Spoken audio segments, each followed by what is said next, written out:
Welcome back to episode 5 of How Very Hannah. It's an exciting time. We're here already. I'm very excited to be here. We've got a very fun episode planned and I'm riding solo today, guys. This is another solo ep. I low-key just feel very calm when I'm doing these solo eps. I just feel like I'm just chilling on my little sofa. I've got my little thing here. I'm wearing a more casual outfit. I'm just feeling calm and cozy and #stagey.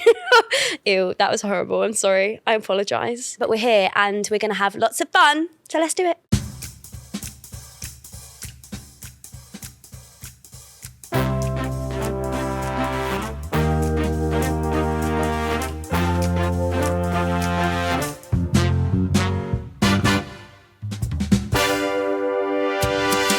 Once upon a time, there was a stagey girl with a big dream. She hoped, dreamed, and prayed to work at Tesco. Wait, someone's written this script wrong. Can we get a redo? Take 2. I dreamed a dream that one day I would hit the stage. And so it seems that dream has come true. Whoa, whoa. Oh my God, you guys, it's really happening. My life has been changed for the better and I'm seizing the day and spinning into the spotlight.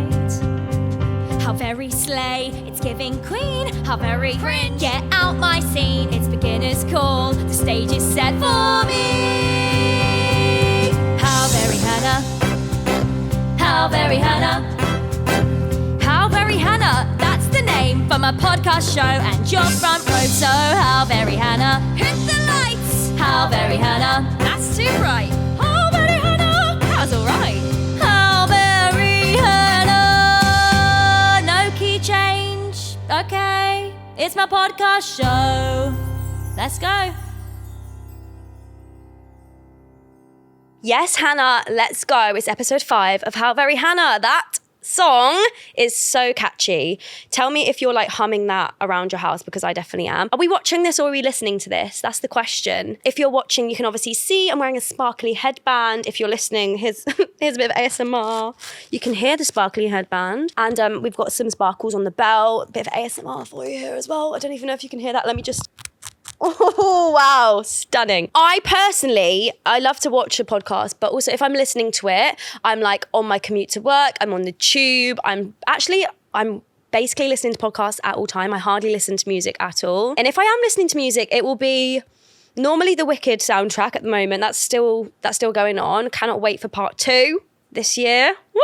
But where are you watching it? Where are you listening to it? Please drop a little comment below wherever you are. Also, you can leave comments on Spotify. Yeah, 2025. You can leave comments on Spotify. So make sure you do that. Hannah's Hotline. Bow, bow, bow. So first section of the episode is Hannah's Hotline. Bound. Transition. Oh my gosh. Oh, I just lost my voice. I haven't done my vocal warm-ups. Just give me a second. Okay, I'm ready. And, the phones are ringing. Let me get that. Oh. Hello, Hannah's Hotline. How can I assist you today? Hi, Hannah. If you could bring back one closed musical for a full West End revival, what would it be and who would you play? Oh my gosh, great question. I'll get back to you on that. Right. I don't have just one answer for this. I apologise, Hotline. But my first thought was Legally Blonde. I need Legally Blonde to come back for a full West End revival. I saw it at the Savoy years ago. Got a picture with Sheridan Smith at stage door. Absolute fangirl. I would love to play Elle Woods, obviously. But honestly, I would be anything in that show. I don't know, a tree, a dog, Bruiser. Do you know what I mean? Cast me as Bruiser. Just anything. I would sell my soul to be in Legally Blonde. I just the soundtrack is so good. Also, fun fact about Legally Blonde is, you probably all know this, the writer of Heathers is called Larry O'Keefe. Larry O'Keefe and his wife, Nell Benjamin, wrote Legally Blonde together. I hope that's right. And then Nell Benjamin, Larry O'Keefe's wife, wrote Mean Girls the musical. Imagine having that CV as your family. You've got Heathers, you've got Legally Blonde, you've got Mean Girls, 3 iconic musicals, all written by one couple.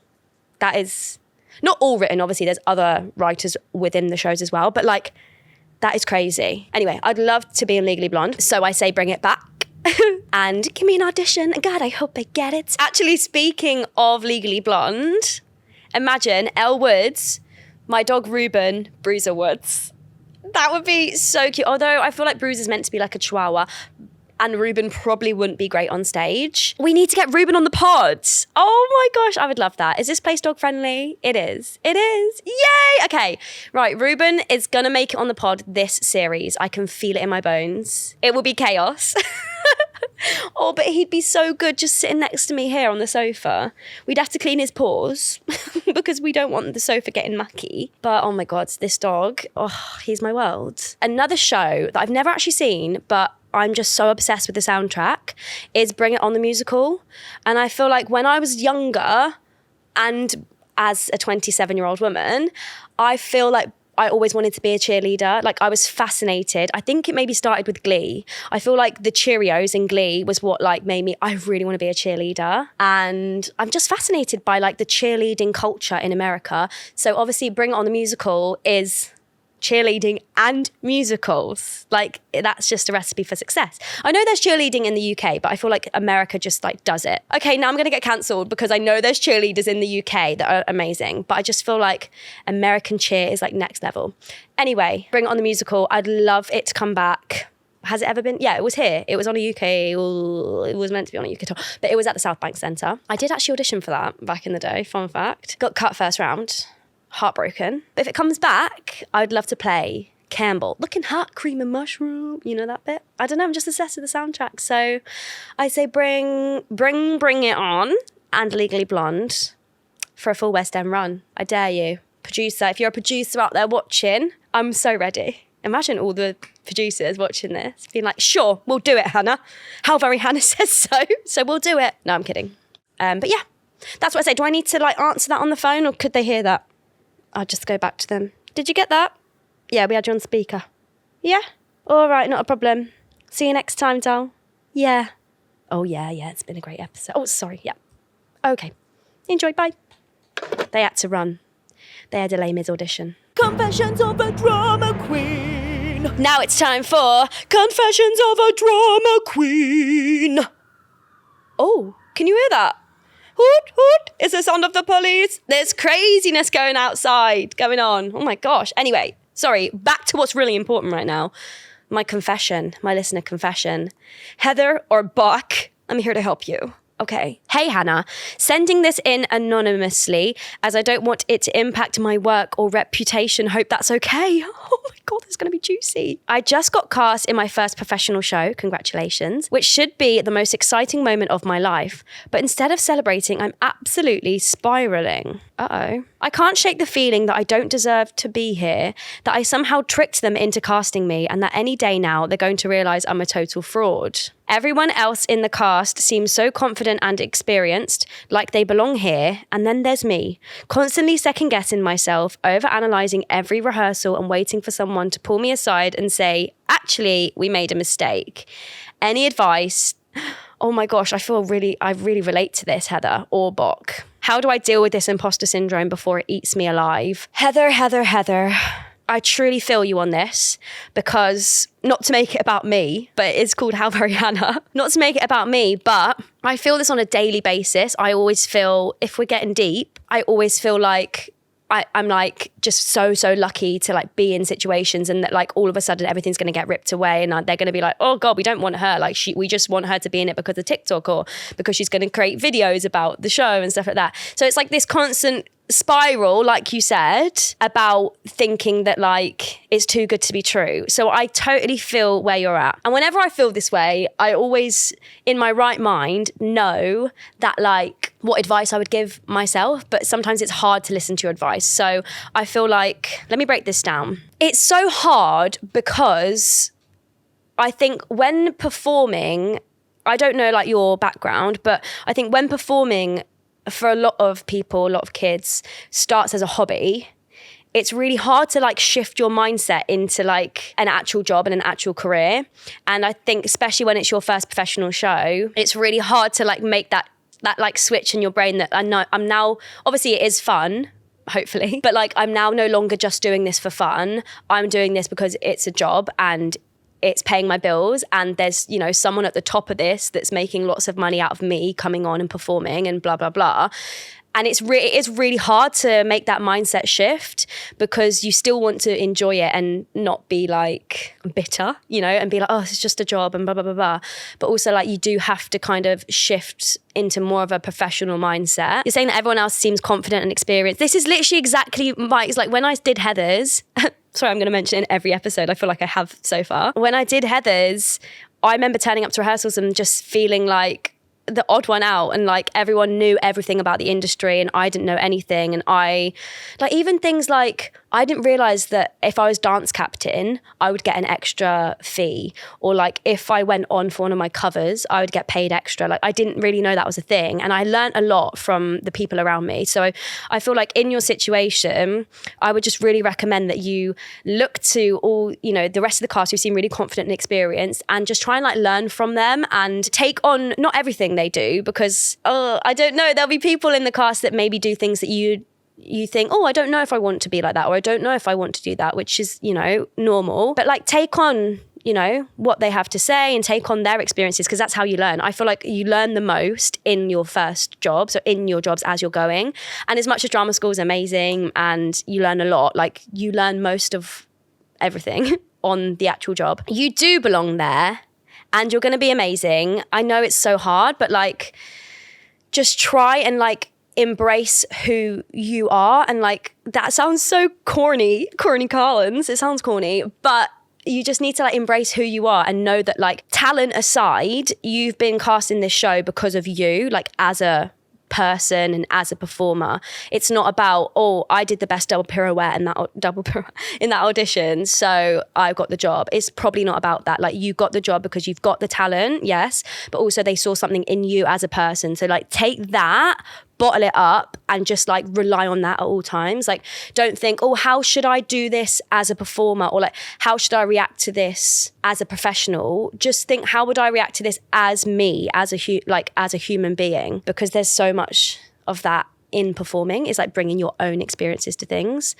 I don't know if any of that made sense. I feel like it did. I hope it did. They're not going to pull you aside and say, actually, we made a mistake. They're not. If they do, then that's a mistake on, you know, their part for doing that, because they don't deserve you in that cast. Imposter syndrome is so real. But I saw, you know, I don't know if anyone follows her, but there's a rugby player called Alona Mar. I'm obsessed with her. She's an American rugby player. She did loads of content over the Olympics. We need to get her on the pod as a guest. Can you imagine? She's brilliant. Anyway, she's a rugby player and she did loads of content over the Olympics, and I was obsessed. I don't know anything about rugby, guys. And then all of a sudden I'm like, I'm a rugby fan, but not rugby. Like I'm just an Alona Mar, like women's rugby fan. She got asked in an interview, like, how do you deal with imposter syndrome? And she was like, I don't have that.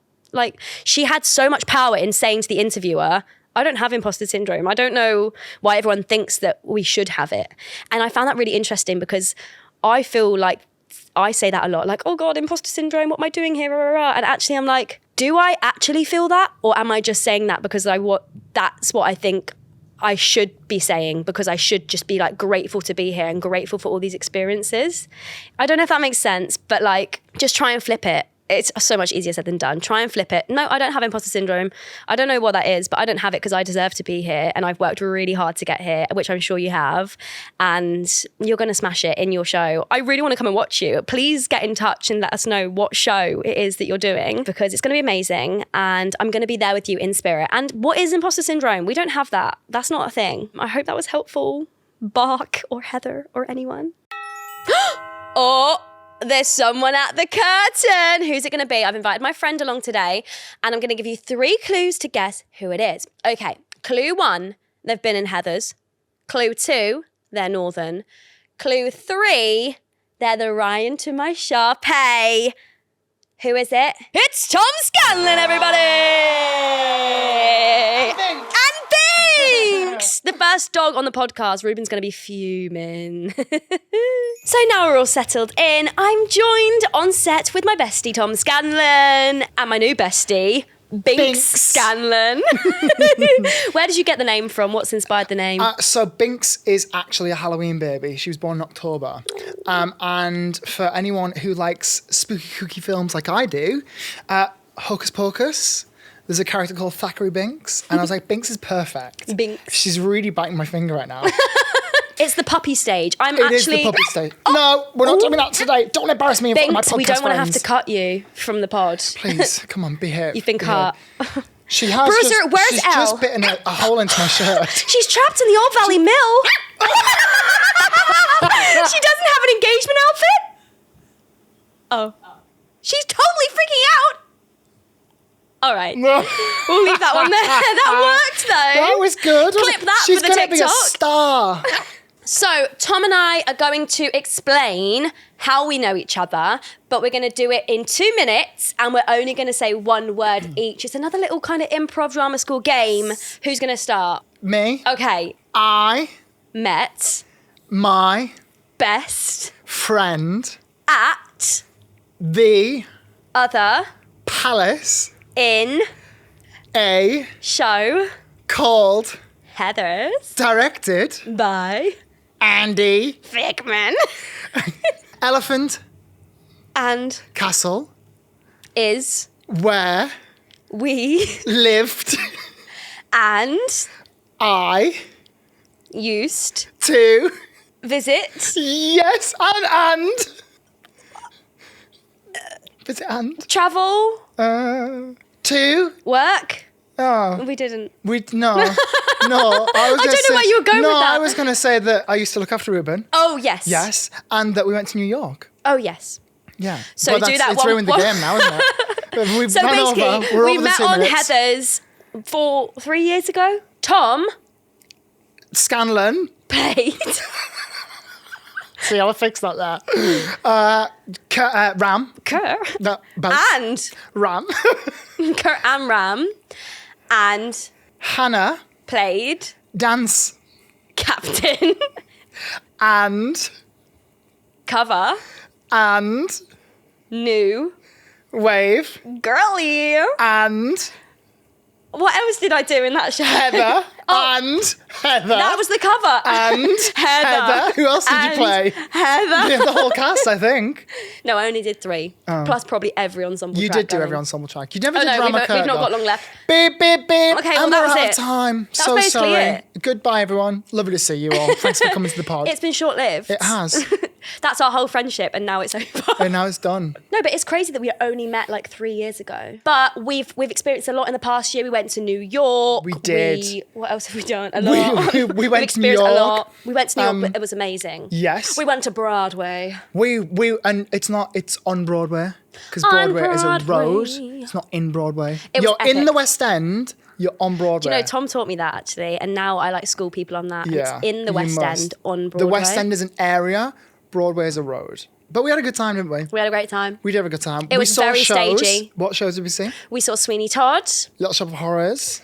6, Of course. Yes. and we went to see Lucy Jones in concert. We did go and see Lucy Jones in At concert, and 54 that Below. was so cool. It was so cool. I cried the whole time. Yeah. I It was literally like just actually oh my God, this is ridiculous amazing. voice. Ridiculous. And just a really like iconic venue to be in, I think, as well. Yeah. Yeah. It was so cute. But we ate lots of pizza. We did have so much pizza. The pizza was like so good. Mm-hmm. Yeah, so good. I loved Little Shop of Horrors, and Sweeney Todd was incredible, but We both fell asleep. we were falling asleep, not because it was boring, it was an incredible, like Sweeney Todd's one of my favourites, Mm. and it was so good, but the lights were so low, weren't they? And it was so warm in the theatre that Mm-hmm. And in the we had interval, jet lag. We did have jet lag. It was really kicking in then, that we had to go to Starbucks in the interval, didn't Yeah, we? they had to stamp our hands so that we could leave. We go went get to a coffee. Starbucks and we were like burning our tongues drinking. We should have got iced coffee. I Yeah, don't know we what. should. I don't know we were what- literally, oh, it's too hot. why we did that. Because we couldn't take them back in. They wouldn't let us take them back in. So like we were like downing hot coffee to try and wake us up. But it was a brilliant show. We need to go back. On the cards for 2025. How Very Hannah on Broadway. Oh my Can God, you imagine? On, and I like that you said on Broadway. On Broadway. Yeah, not in Broadway. New York. Okay, another game. I love my games. So this, why did I say it like that? I love my games. I do. I simply do. Drama school, when we were playing games, I was actually like, yes, I live for this. Let's do the name game. We're going to use the name Sally Bowles because I think that's stagey and fun. Sally likes to play football. Sally goals. Okay, very good, very good, you. very good. Sally is a ghost. Sally souls. Ooh, that was spooky, kooky. I like that. Oh, no. proud of Okay, myself for that right. Sally goes to a new school. Sally enrolls. Oh, okay. Sally does gymnastics. Sally rolls. Sally finds herself really funny. Sally, lols. It's me. Lol. Sally's crossing a state border. Sally tolls. Sally likes to play with Barbies. Sally dolls. Very good. Very good. Thank you. Okay, this is fun. Okay, speed round of another name. Why don't we do Thackeray Binkx. Thackeray Binkx? Thackeray because of Binkx. Okay. Because Binkx is here. Because it's Do Binksy. you- okay, shall I go first? Yeah, go on. Thackeray's parched. Thackeray drinks. Thackeray is going to school. Thackeray thinks. Thackeray puts her contacts in. Thackeray blinks. That was good. Thackeray's got a new bathroom. Thackeray sinks. Thackeray's being cheeky. Thackeray winks. Thackeray Corny Collins show. Thackeray links. Larkin. Link Larkin. No. Tough crowd. Thackeray's had enough. Thackeray brink. On the brinks. But if you can think of any more, put them in the comments. Put them in the comments down The below. comments down below. So thanks for joining me. You can go and I'll keep the dog. All right then. Okay. She's so tiny. She's like a little cat. Teeny tiny. Anyway, thanks for joining me. Thanks for having me. Love you. Oh, am I going then? So there we have it. Another episode of How Very Hannah is complete. Thank you so much for joining us. It's been a very fun one. Next week's guest is going to be incredible. So make sure you tune in. You can subscribe, follow. You can check us out on socials. HowVery_Hannah on Instagram and TikTok. And I will see you next week. It's going to be great. And I have to now improv an outro. So let's do it. 5, 6, 7, 8. How Very Hannah. That was episode 5. How Very Hannah. I feel alive. How Very Hannah. Let's do the jive. How Very Hannah. That was episode 5. Thanks for watching. Goodbye.